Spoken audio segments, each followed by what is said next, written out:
Bonjour tout le monde, bienvenue dans cette masterclass numéro 3 organisée par Tenors.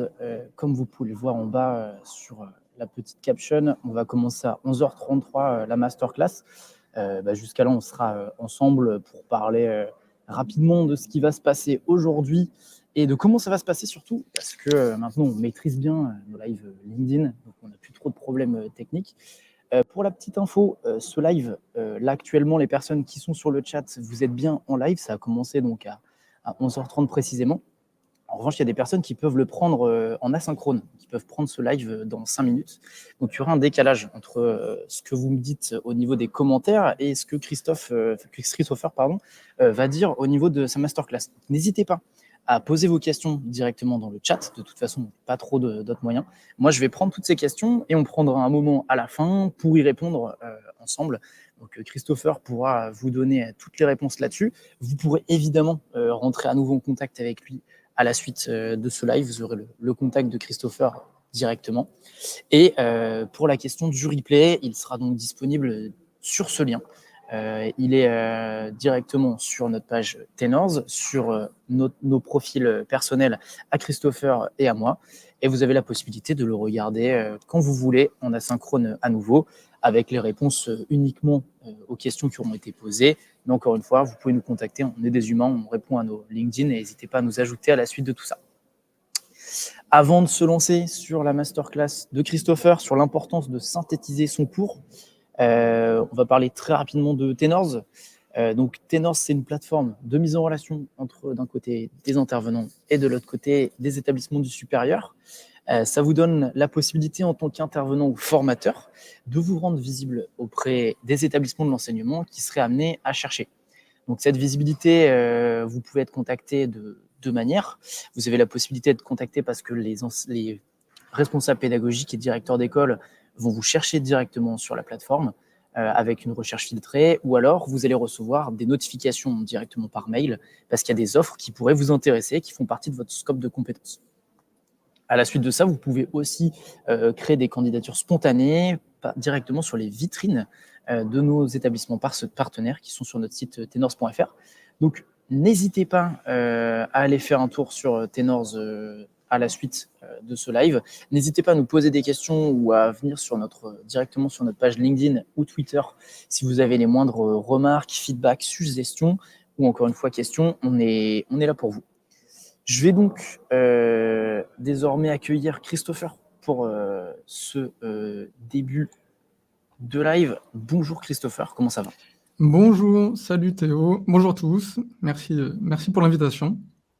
De rien, donc pour la petite histoire, Christopher avait une extinction totale de voix hier. Donc aujourd'hui, il va y aller calmement, mais normalement tout ira bien. Avec Christopher, on s'est rencontrés directement sur LinkedIn parce que moi, je suivais sa création de contenu qui était adressée directement aux formateurs pour pouvoir s'améliorer sur leur future formation, sur pas mal de sujets.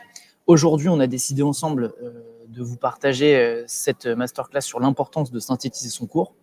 Mais avant de commencer, Christopher, je te propose de rapidement te présenter à tout le monde.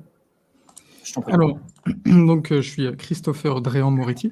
J'ai été formateur pendant quelques années dans un groupe en lien avec le bâtiment et avec deux associés qui s'appellent Julien et Laurent. On a récemment créé Denel Digital. Donc, avec Denel, on travaille avec les entreprises et les organismes de formation pour convertir leur formation traditionnelle en formation incluant des outils numériques et des formations un peu plus fun, quoi. Et on forme leurs équipes aussi à savoir former de cette manière-là. Donc, des formations digitales, quoi, en gros.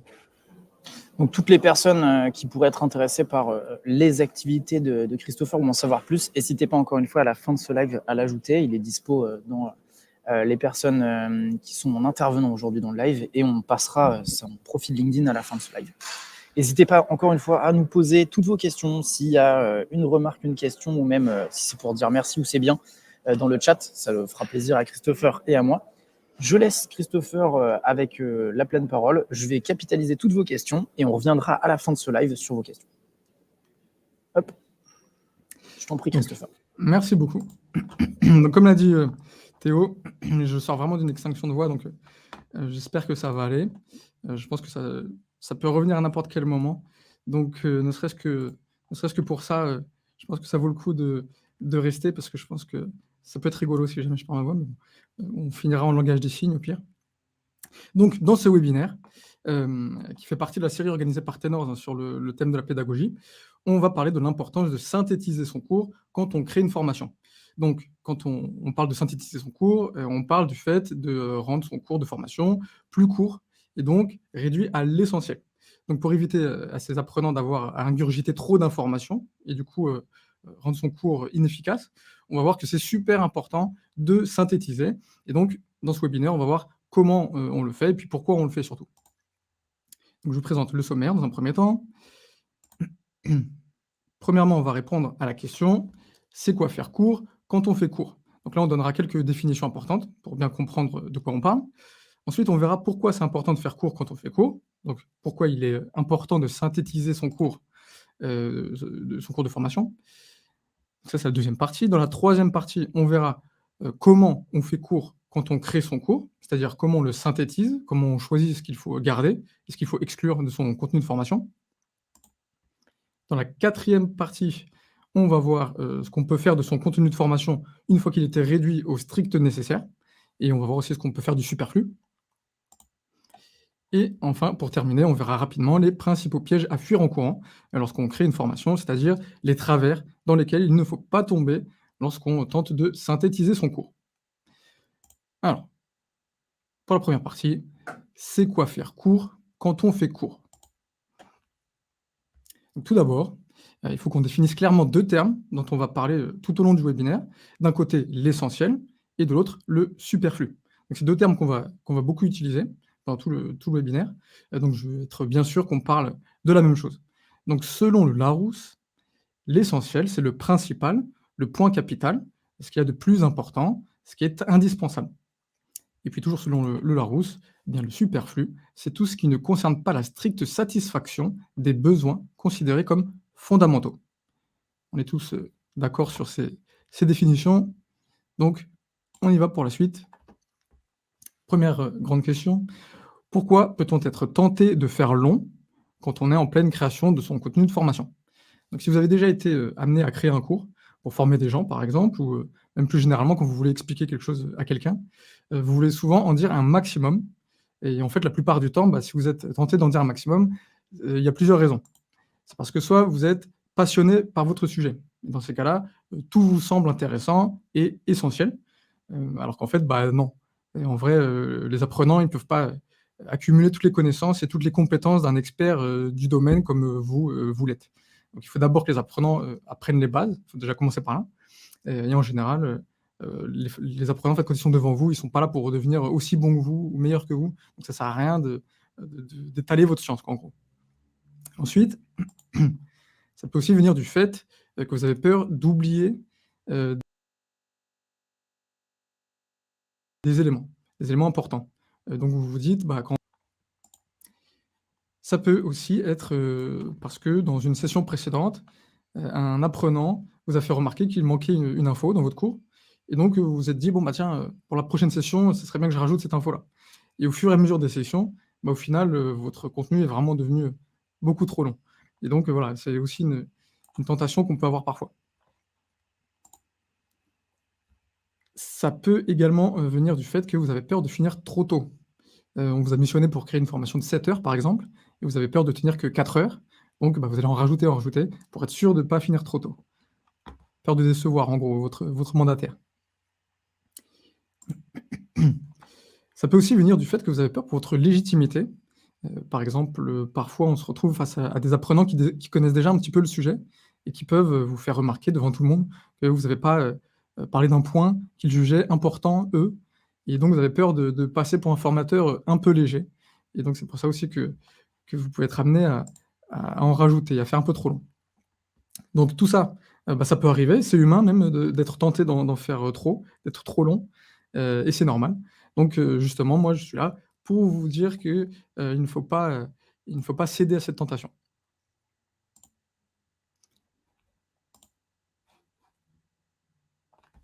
Parlons du burger de la formation. Alors peut-être que vous l'avez déjà croisé sur LinkedIn. C'est une création de Marine Dumoulin. que vous connaissez peut-être.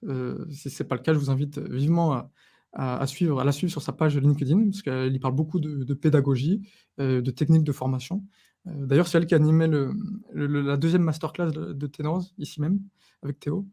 Et donc Marine, il y a quelques semaines ou quelques mois, a posté son burger de la formation, dans lequel chaque ingrédient est un élément important de la formation. Et justement, pour le pain formant la base du burger, elle avait précisé que ça, c'était le contenu théorique essentiel. Et elle précisait à ce sujet que l'idée, c'était d'amener peu de théorie, mais de la rendre accessible et utilisable pour faciliter la mémorisation et la mise en application sur le terrain. Donc voilà, je suis totalement d'accord avec, Marine. Le contenu essentiel, ça fait vraiment partie des éléments, indispensables pour une bonne formation, au même titre que l'expérience du formateur, les techniques d'animation, et cetera. Et c'est d'ailleurs ce qu'on va voir dans la suite de cette présentation. Mais je pensais que c'est une bonne idée de commencer par ce burger parce que c'est déjà, beaucoup de choses qui sont dites à travers cette image. Et alors même si ça semble contre-intuitif de devoir toujours réduire à l'essentiel, en fait, synthétiser des informations importantes, c'est quelque chose de très courant dans notre vie quotidienne. Et pour preuve, j'ai quelques, exemples à vous montrer. Donc si vous voulez tout savoir d'un événement de l'actualité, vous lisez la presse et ça va vous prendre, 20 minutes par thème, 20 minutes par article, et vous saurez tout. Vous saurez même, les choses qui ne sont pas forcément, essentielles. Par contre, si vous manquez de temps et que vous pouvez, si vous voulez, regarder le journal de 20 heures dans lequel, chaque, information sera résumée en 3 minutes à travers des reportages. Donc comme on est passé de l'un à l'autre, et ben, on a juste gardé l'essentiel et on a mis de côté le superflu. Donc sur les chaînes info, on continue, ça va même encore plus loin parce que, sur BFM ou sur CNews, par exemple, on a même une phrase, enfin l'actualité qui est résumée en une phrase qui défile en bas de l'écran. C'est vraiment l'essentiel de l'essentiel, quoi. On résume, tantôt en 3 minutes, tantôt même en une phrase, toute l'actualité. Donc on a encore une fois résumé l'essentiel, environ le superflu, quoi. Sur internet et aussi, dans la presse écrite, quand on va lire un article, on va avoir le titre déjà en grand, mais juste avant le corps de l'article, on va aussi retrouver ce qu'on appelle un chapeau, dans lequel justement l'essentiel est résumé.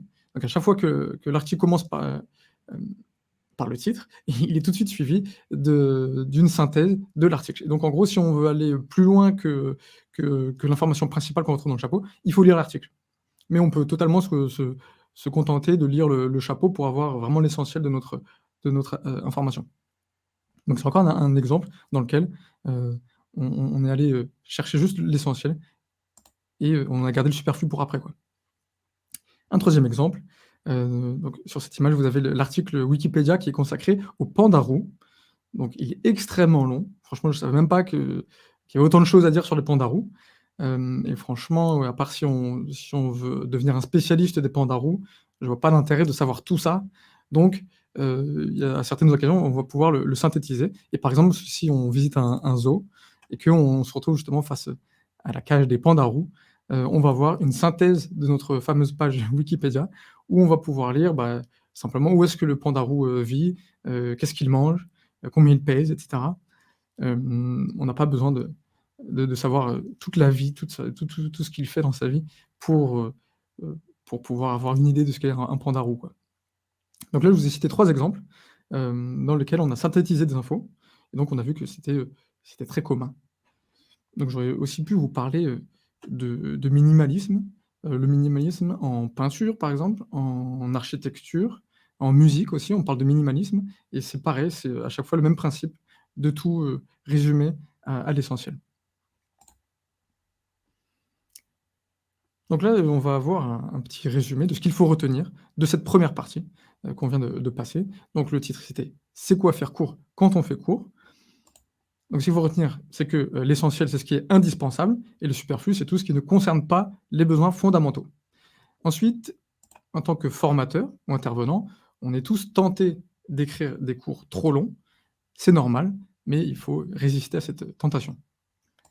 Et enfin, l'objectif quand on crée un cours, eh bien, c'est de supprimer le superflu et de ne garder que l'essentiel. Donc là, on a vu la définition un petit peu de ce que c'était, faire court, donc synthétiser.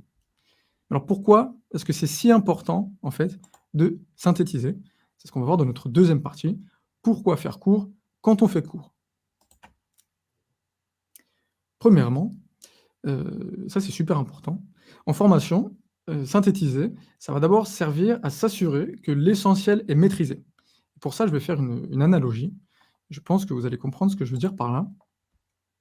Donc imaginez, vous êtes dans votre maison, donc c'est votre résidence principale, vous êtes là, tout va bien, tout va tellement bien que vous faites même le poirier a priori. Vous êtes bien chez vous quoi, et vous avez, chez vous, des affaires qui sont essentielles, auxquelles vous tenez beaucoup. Par exemple, des albums photos, des souvenirs, des choses qui vous sont chères donc, mais il y a aussi des affaires qui ne sont pas essentielles du tout. Ça on peut dire qu'elles sont superflues et ça va être par exemple, des assiettes, un grille-pain, une plante verte. Et donc, on va différencier les affaires essentielles et les affaires non essentielles. Et vous voyez que sur le schéma, dans votre maison, il y a les 2, les affaires essentielles qui sont représentées par des carrés rouges et les affaires non essentielles qui sont représentées par des carrés gris. Mais un jour, voilà, c'est le drame, énorme incendie, et là vous avez 10 minutes pour sortir toutes vos affaires.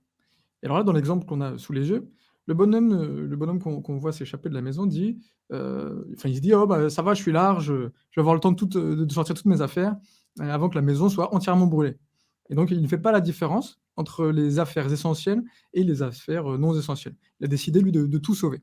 Sauf que est-ce que ça sera possible de sauver toutes ces affaires en 10 minutes seulement, sachant que la maison dans 10 minutes, aura complètement brûlé?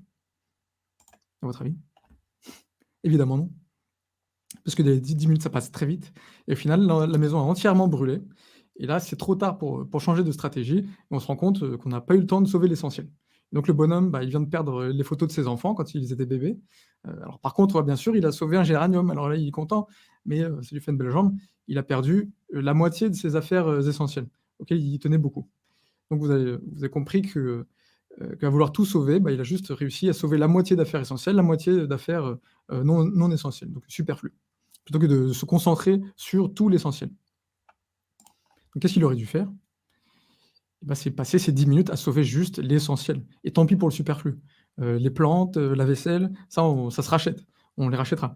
Mais les souvenirs, ça, bah, il aurait fallu les sauver et dans cette image-là qu'on a sous les yeux, bah, c'est ce qu'il a fait, il a sauvé l'essentiel et il a laissé brûler le superflu. Ça, c'est très bien. Mais en formation, c'est pareil. Le formateur ou l'intervenant qui crée le cours, eh ben, il doit faire un tri de l'information. Il doit distinguer l'essentiel du superflu. Parce que si le formateur décide de sauter cette étape, ben, ça sera l'apprenant qui fera ce tri à sa place, alors que lui, ben, il n'a pas les compétences pour savoir distinguer l'essentiel du superflu. Donc c'est lui qui va faire ça. Mais on ne pourra pas garantir dans ce cas que l'apprenant a bien enregistré l'essentiel et non le superflu. Si ça se trouve, l'apprenant, pareil que le bonhomme, là, il va garder un peu d'essentiel, un peu de superflu, mais voilà, il y a la moitié de l'essentiel qu'il aura oublié. Donc, c'est définitivement au formateur de faire ce tri. OK? Bon. Deuxième raison de synthétiser, au-delà de s'assurer que l'essentiel était maîtrisé, c'est le fait de libérer du temps pendant la session de formation et de profiter de ce temps pour mettre en œuvre des techniques de mémorisation et par exemple, répéter l'essentiel. Ça, c'est ma technique de mémorisation préférée. Il y en a d'autres qui existent, mais je vais vous expliquer comment celle-ci fonctionne.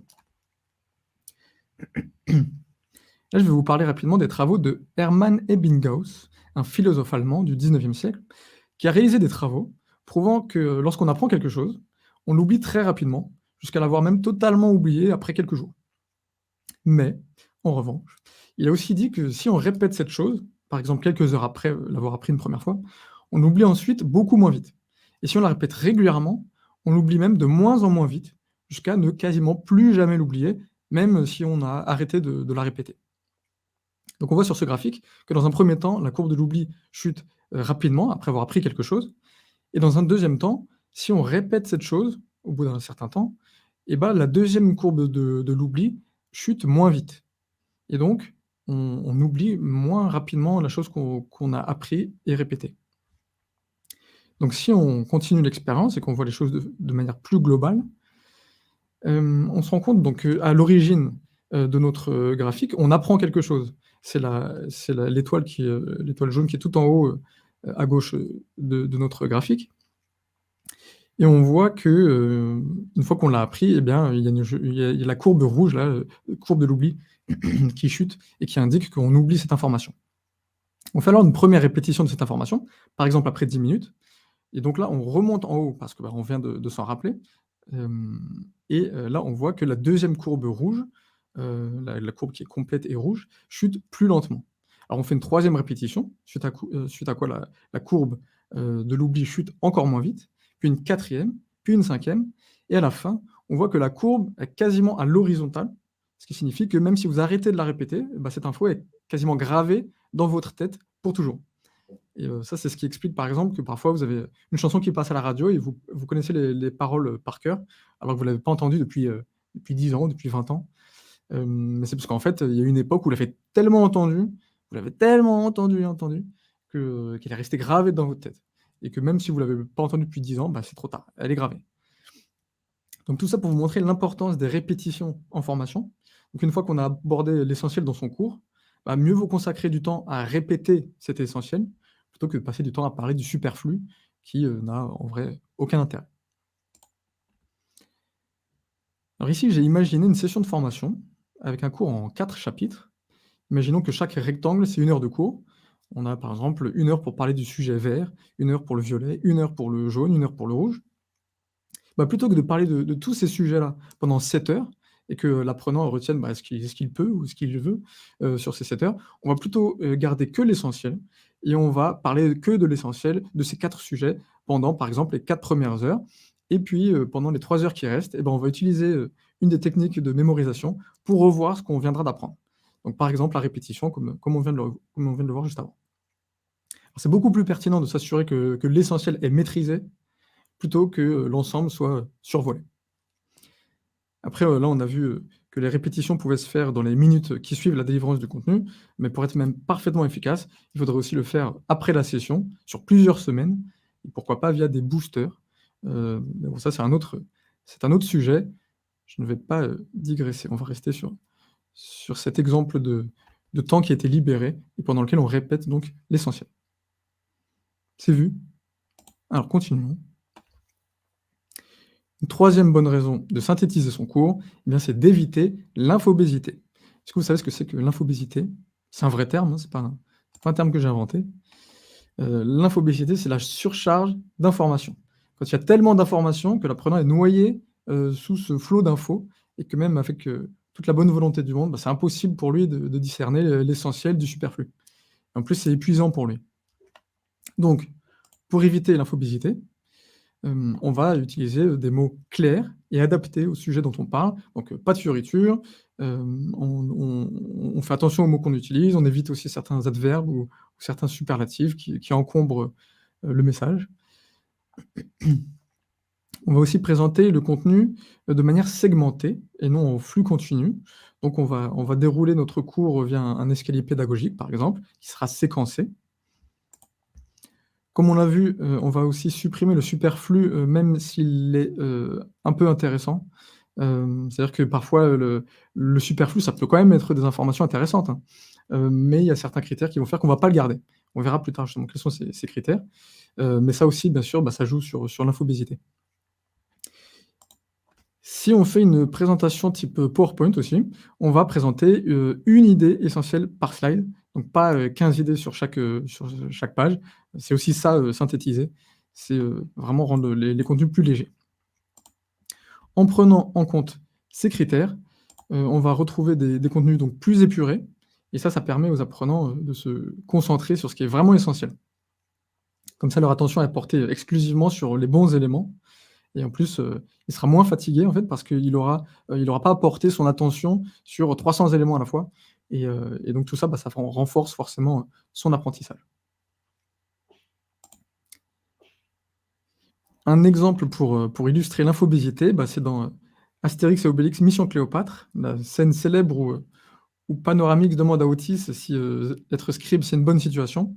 Il lui répond cette longue tirade qu'on connaît tous. Je vais pas vous la lire, mais vous la connaissez. Là, il y a une telle surcharge d'informations que nous, ça nous fait rire, évidemment, mais c'est quasiment que du superflu, quoi, sa réponse. Il aurait juste pu dire: «Oui, ça va, merci». Là, on aurait été, déjà, ça aurait été moins fatigant, puis on aurait été fixé sur la réponse, quoi. Le message aurait été, plus simple. Parce qu'à l'heure qu'il est là, on on est tous incapables de dire si Script c'est une bonne situation ou pas. Et on voit clairement que la quantité d'informations a nuit au message qu'il voulait faire passer. Donc là, c'est un cas typique d'infobésité. C'est du flagrant délit d'infobésité. Et c'est ça qu'on veut éviter, évidemment. C'est une des choses qu'on veut éviter. Ce qu'il faut retenir de cette deuxième partie, pourquoi faire court quand on fait court? Bah déjà, pour s'assurer que l'essentiel est maîtrisé. Ensuite, pour libérer du temps, pour par exemple répéter l'essentiel. Et enfin, pour éviter l'infobésité. Donc maintenant, la question que l'on peut se poser, c'est comment faire court quand on fait court? Donc comment distinguer l'essentiel du superflu? Quelles sont les règles à suivre et les questions à se poser?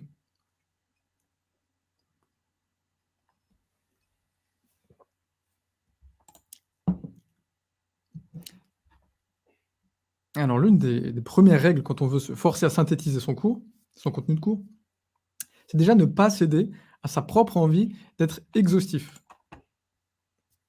Donc on l'a vu, on a tous une bonne raison de vouloir faire trop long quand on rédige un cours, notamment parce que, comme Kronk dans Cusco, on a tous un petit diable sur notre épaule et le nôtre, il nous dit, d'ajouter, telle ou telle chose dans le contenu qu'on rédige.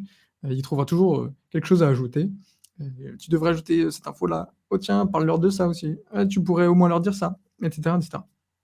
Et puis de toute façon, quand c'est pas votre mauvaise conscience qui vous le dit, bah, ça sera un collègue ou, un expert métier, quelqu'un avec qui vous travaillez ou, qui vous tentera d'en rajouter toujours plus. Et donc dans tous les cas, il faut résister à cette tentation. On en avait déjà un petit peu parlé tout à l'heure, mais, on le redit, il faut résister à cette tentation. Parce que vraiment c'est une très mauvaise idée de vouloir être exhaustif quand on crée un contenu de formation. Et puis on l'a vu, c'est justement le rôle du formateur de distinguer ce qui est essentiel de ce qui ne l'est pas.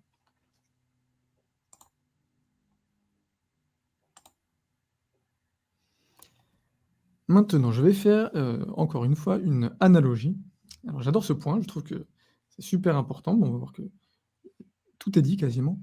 C'est l'idée que, rédiger un cours, c'est comme faire de la sculpture. Alors je ne sais pas si certains d'entre vous en font ou en ont fait.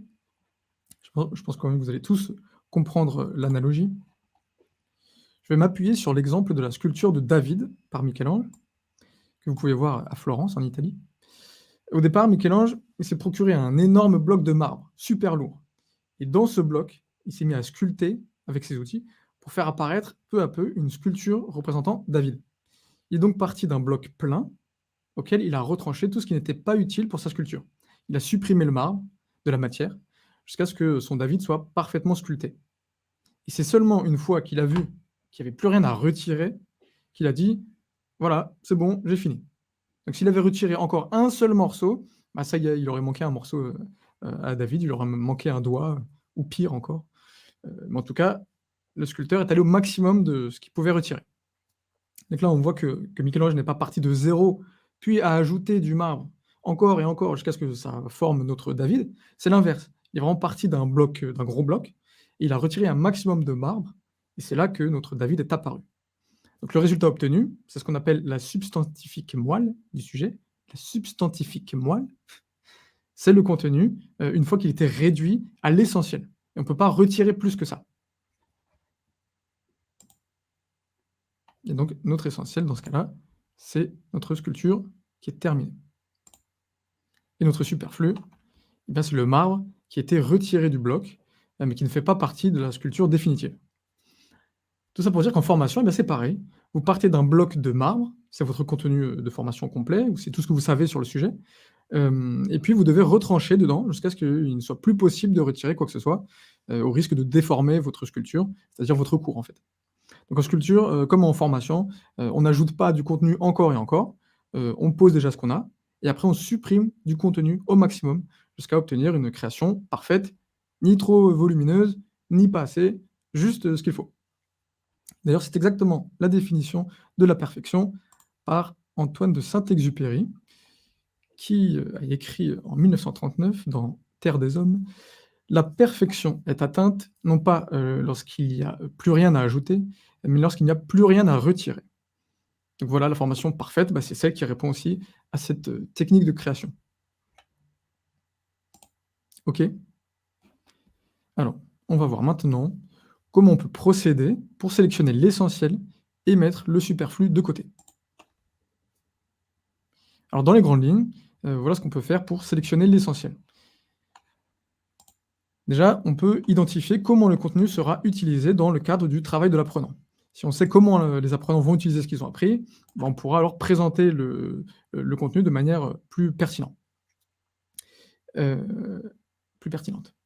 On peut, par exemple, dresser la liste des tâches que feront les apprenants après la formation et s'aider de cette liste pour définir qu'est-ce qui est essentiel et qu'est-ce qui ne l'est pas. Un peu dans la même veine, il faut tenir compte du profil des apprenants. Parce que quand vous devez, décider des éléments à inclure dans votre cours, vous pouvez déjà vous demander, à qui vous vous adressez exactement. Par exemple, est-ce qu'ils ont déjà des connaissances sur le sujet? Ou est-ce qu'ils sont novices? Ça peut peser aussi dans la balance pour savoir, ce qui, relève de l'essentiel ou du superflu. On peut aussi, essayer d'identifier et de prévoir les conséquences si jamais l'apprenant ne connaît pas telle ou telle information. Donc là, pendant la rédaction du cours, on pourra se poser régulièrement la question, «Tiens, si je ne dispense pas cette information-là, est-ce que c'est vraiment grave pour l'apprenant ou est-ce que, il s'en remettra facilement?» Si la question est qu'il peut s'en passer, alors c'est du superflu. Et si c'est du superflu, et ben, on le met de côté.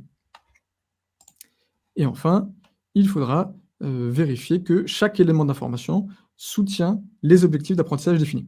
Là, c'est un point très important aussi, c'est les objectifs d'apprentissage ou les objectifs pédagogiques. C'est primordial de les connaître, ces objectifs.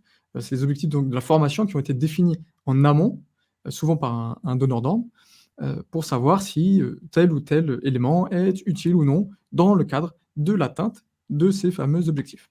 Et ça, on va en reparler parce que c'est vraiment important. Les objectifs d'apprentissage. C'est vraiment, l'une des clés, hein, pour, déterminer ce qui est essentiel ou non. Donc les objectifs d'apprentissage, pour nous, c'est quoi? C'est la raison pour laquelle on crée notre cours. C'est en grande partie, c'est en grande partie eux qui nous guident lorsqu'on sélectionne le contenu, et les activités à inclure. Ils peuvent aussi nous aider a posteriori, pour savoir si la formation a bien été efficace, en voyant si les objectifs, ont bien été remplis.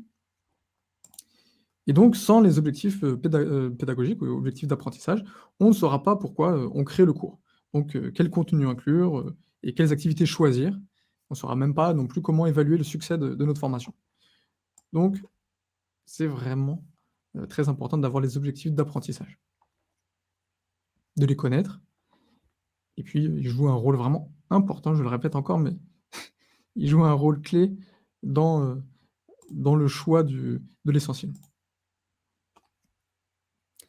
On comprend donc que le contenu doit être trié en fonction des objectifs de la formation et que tout le contenu qui se retrouve en dehors de ces objectifs doit être mis de côté et on va voir maintenant quelques questions, quelques exemples de questions, qu'on peut se poser pour faire le tri du contenu. On peut déjà se poser la question, pour faire suite à un petit peu à, ce dont on vient de parler, cette information est-elle essentielle pour atteindre les objectifs de la formation? C'est la question la plus importante. En gros, chaque fois qu'on veut décider on veut choisir l'essentiel, il faut se poser la question: «Est-ce que, ce contenu-là, il nous permet d'atteindre les objectifs?» La deuxième question, c'est, l'apprenant a-t-il besoin de cette information maintenant? Parce que, il est peut-être envisageable que, de lui fournir un outil, par exemple, qui lui, permettra d'apprendre cette information au moment, opportun, au moment où il aura, besoin d'accomplir, une tâche, par exemple, quand il en aura besoin, quoi. Donc c'est pas forcément tout de suite au moment de la session de formation. Et puis, troisième question, a-t-on vraiment besoin de présenter le pourquoi de cette information? Ou peut-être que l'information seule, déjà, elle peut être suffisante pour le niveau de connaissance, requis donc pour l'apprenant, dont l'apprenant a besoin, quoi. Juste avec ces questions, vous pourrez déjà faire pas mal de ménage, dans le contenu de votre cours pour, mieux le synthétiser.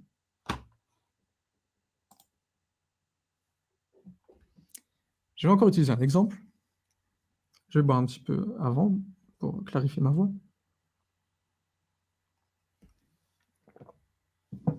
C'est important de faire des pauses, même des mini pauses, pour aérer un peu le cerveau. Moi, j'en profite pour boire un coup. Donc, moi, j'aime, particulièrement, Charlie Chaplin et je connais un peu toute sa vie et toute sa carrière. Eh bien, imaginez que demain, on me demande de créer une formation d'1 heure, dont l'objectif, c'est de faire connaître aux apprenants les principaux événements de la vie de Charlie Chaplin. Eh bien, cet amas d'informations qu'on peut voir sur cette image, bah, disons que c'est tout ce que je sais de Charlie Chaplin. C'est tout ce qu'il y a dans ma tête et qui a un rapport avec Charlie Chaplin. Donc ça ressemble à un gros bloc d'informations. Mais si on regarde dans le détail, parmi les infos, qui sont écrites, il y a le fait qu'il adorait les chevaux, par exemple, il y a le fait qu'il mesure 1,65 m, que sa femme avait 37 ans de moins que lui, et cetera.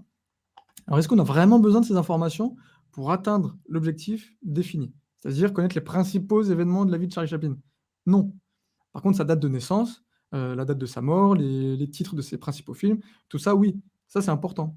Donc à la manière de Michel-Ange qui sculpte son David, on va supprimer, tout ce qui n'est pas, essentiel, tout ce que je sais de Charlie Chaplin, qui n'a rien à voir avec, l'objectif défini.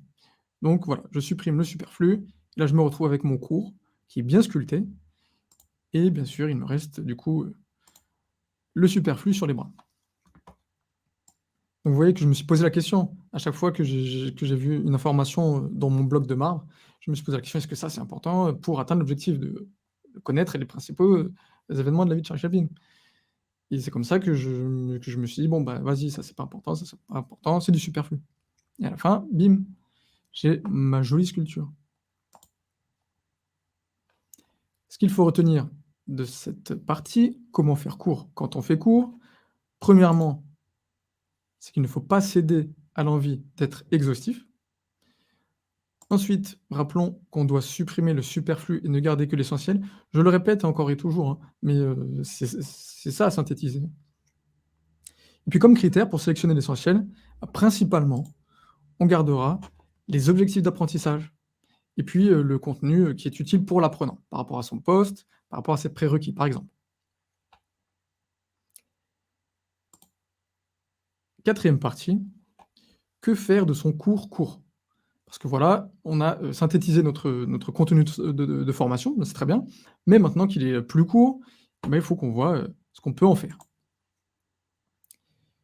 Donc déjà, on va voir ce qu'on peut faire de notre contenu essentiel une fois qu'il était réduit au minimum, au fondamental. Et pour ça, je voudrais différencier déjà les cours en présentiel et en distanciel, parce qu'on va voir qu'on peut faire des choses différentes selon ces 2 situations. En présentiel, là, on en a déjà un petit peu parlé. L'intérêt de synthétiser son cours, c'est, on le connaît, ça permet notamment de faire des cours moins longs et donc libérer du temps dans nos sessions pour finalement faire des activités renforçant la mémorisation. Et alors on l'a vu, grâce à notre ami allemand Hermann Ebbinghaus, heu, qui lui nous proposait, par exemple, de faire des répétitions des éléments essentiels. Mais faire plus court, ça permet aussi de découper la session en chapitres de 15, 20, 30 minutes pour séquencer facilement avec un grand thème par séquence et pourquoi pas, d'adapter les activités aussi à chacune de ces séquences, et donc à chacun des grands thèmes. Donc en présentiel, ça a une importance. Et en distanciel, je pense que synthétiser son cours prend encore plus de sens qu'en présentiel. Parce que maintenant qu'on a vu, maintenant qu'on a entre les mains un contenu essentiel, en fait, la moitié du travail est déjà faite pour pouvoir créer certains formats, distanciels. Comme par exemple les vidéos pédagogiques qui durent, toutes, à chaque fois entre 1 et 5 minutes. On sait très bien que des vidéos qui durent, 30 minutes, 40 minutes, c'est, heu, c'est pas du tout digeste pour les apprenants. Donc, on va faire des vidéos pédagogiques de 1 à 5 minutes et vous voyez bien que pour faire des vidéos de format très court comme ça, il faut forcément garder que l'essentiel. On peut pas parler de superflu comme ça dans une vidéo, sinon les gens vont décrocher très rapidement. On a la même chose avec les modules e-learning qui durent à chaque fois entre 15-20 minutes.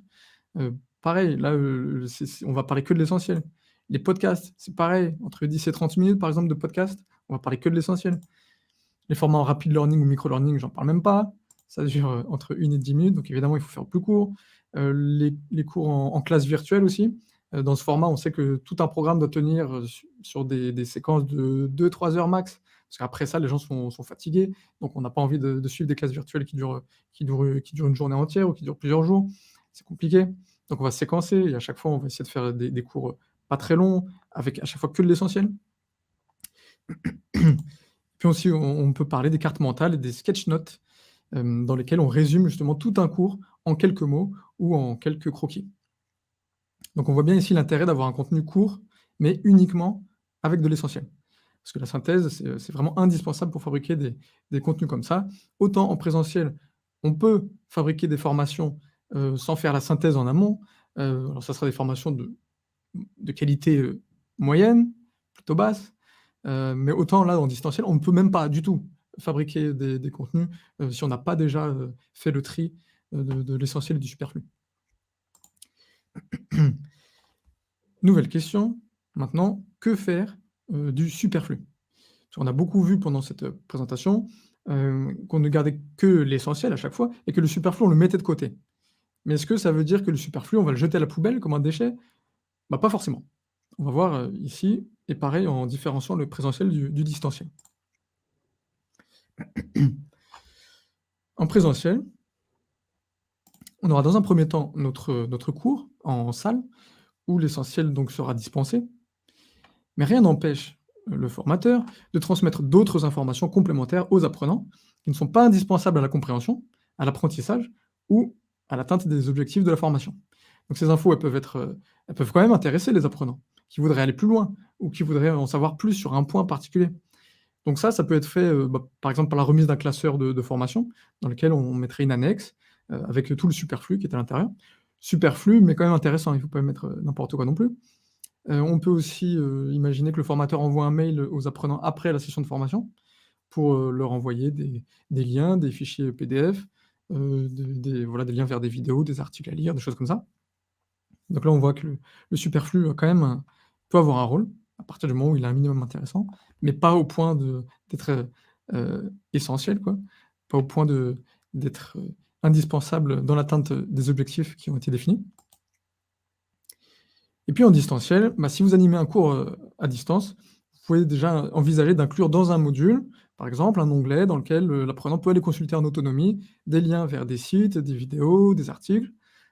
Après selon le format que vous utilisez pour former à distance, vous pouvez aussi penser à inclure, des liens dans votre cours, envoyer des mails, pareil que qu'en présentiel, envoyer des mails, en parallèle de la formation avec, dedans des liens, des vidéos, vers des articles, des documents à lire, des fichiers PDF, des glossaires en ligne, des tutos, et cetera. Bref, pour reprendre mon exemple de la sculpture, le superflu, c'est pas juste du marbre à jeter à la benne. Le superflu, ça peut aussi être, du marbre qu'on va réutiliser pour fabriquer des petits objets, comme des vases, des choses comme ça. Donc pas forcément, des déchets. J'ai un exemple justement, de formation à distance. Pour ceux qui connaissent et qui ont déjà suivi des longs parcours de formation chez Open Classrooms, justement, lorsque vous suivez un projet chez eux, il y a plusieurs onglets. Donc il y a, l'onglet mission, où là vous avez l'énoncé du projet, donc on vous explique ce que vous devez faire. Ensuite, vous avez l'onglet cours, vous avez quelques cours en ligne à suivre pour savoir comment mener à bien votre projet. Et puis vous avez un onglet ressources, dans lequel là on va retrouver des liens vers d'autres sites, vers, des replays de webinaires, vers des articles externes, etc. Et alors, autant vous devez absolument suivre les cours, les cours qui vous ont été dédiés pour pouvoir atteindre les objectifs de votre projet, autant la consultation des ressources, là, elle est vraiment facultative et c'est vraiment si vous voulez aller plus loin dans la formation ou s'il y a, des choses que vous voulez connaître sans que ce soit indispensable non plus pour atteindre les objectifs donc de votre formation. On est encore une fois dans une situation de distinction entre essentiel et superflu. On voit que le superflu, là, il peut quand même être, intéressant, mais c'est du superflu dans le sens où il ne joue pas de rôle dans l'atteinte des objectifs. Parfois, je me répète un peu, mais on a vu que la répétition, c'était important.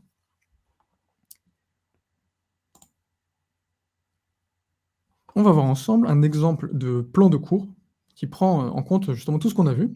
Donc là, je précise que c'est vraiment qu'un exemple et que chacun fait comme il le sent. Ça dépend vraiment de nombreux facteurs. Mais voilà un exemple. C'est un exemple d'une formation d'une journée. Donc personnellement, moi j'aime bien commencer par une petite introduction, rappelant quand même le contexte général.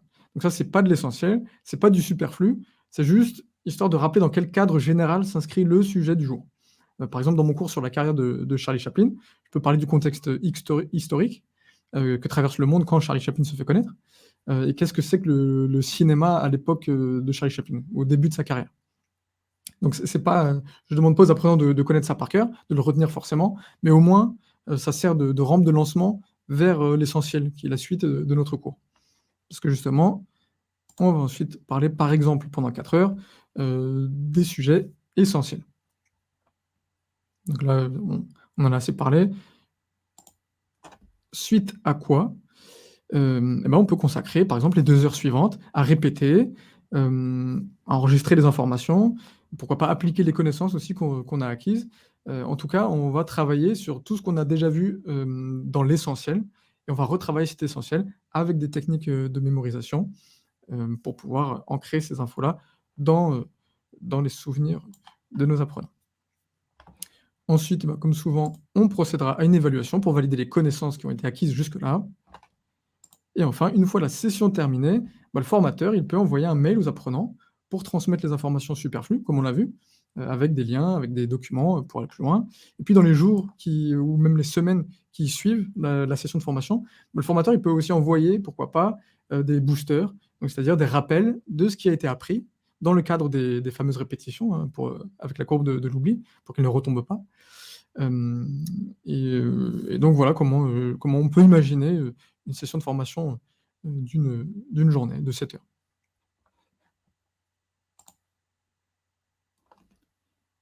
Ce qu'il faut retenir, de cette partie, que faire de son cours court? Donc si on résume cette 4e partie, on peut dire que synthétiser le cours en contenu essentiel, ça permet de libérer du temps en présentiel pour faire des exercices de mémorisation. En distanciel, ça permettra de fabriquer des formats courts, comme des vidéos pédagogiques, des modules, des podcasts, tout ça, et qui sont, bien sûr adaptés aux objectifs, d'apprentissage.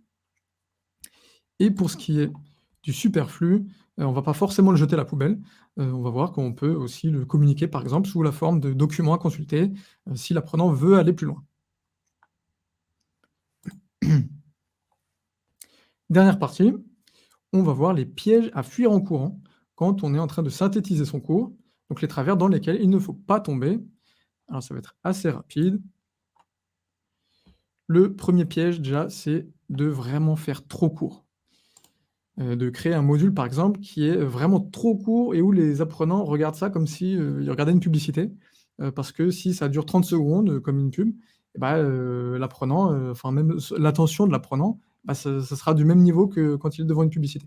C'est-à-dire, bah, minimale, voire inexistante. C'est important aussi de laisser l'apprenant enregistrer ce qu'il est en train d'apprendre, de lui laisser le temps de digérer les infos.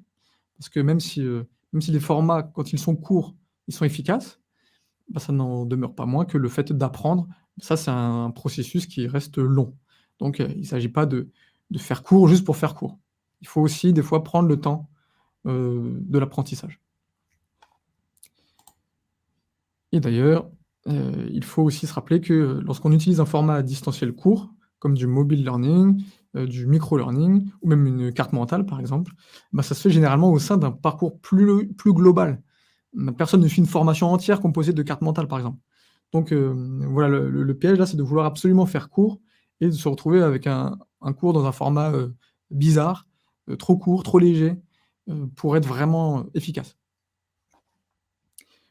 Ça, c'est le premier grand piège, quoi, vouloir faire trop court et du coup faire trop court. Et puis le deuxième piège, bah, c'est d'oublier la vision globale d'un apprentissage. Donc, je m'explique avec, un exemple. Imaginons une formation sur le passage d'une vitesse en voiture. Donc c'est vraiment un exemple, hein, parce qu'il y aura pas de enfin, j'imagine mal une formation entière juste consacrée sur le sujet de comment passer une vitesse. Mais bon, c'est juste pour que vous imaginiez un petit peu. Parce qu'imaginez qu'on découpe cette formation en plusieurs modules. Et ben, en fait, on se rend vite compte que, ça n'a plus vraiment de sens. On peut pas séparer le fait de débrayer et de passer à la vitesse supérieure et d'accélérer. Tout ça, ça va ensemble. Donc il y a une vision globale de l'apprentissage. Hem et par exemple là, dans l'exemple qu'on a sous les yeux, on voit qu'on a découpé en 3 morceaux cet apprentissage-là qui nécessite une vision globale. Donc là, on a totalement oublié la vision globale. Donc on voit bien qu'il faut pas, parfois il faut pas séparer plusieurs notions qui sont dépendantes, les unes des autres. Donc à vouloir trop synthétiser, et à découper en trop petites fractions, en fait, on peut oublier que parfois, cet apprentissage, il peut nécessiter de se faire de manière globale. Donc là, ce qu'on devrait faire, c'est plutôt un module où on va parler de ces 3 actions, parce qu'elles sont indissociables les unes des autres. Il faut vraiment que toutes ces étapes soient apprises ensemble, dans une même séquence. Donc il faut faire attention à ça. Il y a certains contextes où ça arrive et donc au moment de trier son essentiel, il faut garder ça en tête. Mais bon, ça, c'est surtout du bon sens, hein, donc je compte sur vous, ça devrait aller. De toute façon, si vous êtes là et que vous suivez ce webinaire aujourd'hui, c'est que du bon sens, vous en avez, donc ça ne devrait pas poser de problème. Résumé de cette dernière partie. Les pièges à fuir en courant, on en a vu 2 en gros, c'est faire trop court et oublier la vision globale d'un apprentissage. Et puisqu'on arrive à la fin de la présentation, je vous ai gardé une dernière citation qui ressemble un peu à celle de Saint-Exupéry et qui pourrait aussi rappeler notre burger d'ailleurs du début du webinaire, parce que c'est dans le domaine culinaire. C'est Alain Ducasse qui a dit « Enlevez tout ce qui est inutile, les ingrédients trop nombreux qui apportent de la confusion dans les goûts, les objets qui encombrent la table, les excès du cérémonial, arrivez enfin à l'essentiel, le vrai goût, la vraie texture, la vraie couleur. » Eh bien, c'est ça aussi avec le contenu de formation. On va devoir toujours supprimer les ingrédients qui sont trop nombreux ou excessifs et il faut toujours se concentrer sur l'essentiel. C'est ce qu'il faut garder de tout ce qu'on s'est dit. Voilà, ainsi s'achève ma présentation. Je vous invite à me rejoindre sur ma page LinkedIn. Donc je m'appelle Christopher Dréan-Moretti. N'hésitez pas aussi à vous connecter à la page de DNL Digital. La page est toute récente, donc on n'a pas beaucoup d'abonnés. Donc ça nous ferait plaisir que vous nous y retrouviez. Chez DNL, donc je vous rappelle qu'on fabrique des contenus de formation digitale et on forme les formateurs à savoir être autonomes sur ces sujets, c'est-à-dire la fabrication de modules e-learning, par exemple, ou même l'animation de formations en présentiel augmenté, par exemple. Et puis, vous avez notre site aussi, dnl-digital.com. Voilà, donc si vous avez des questions, on va essayer d'y répondre.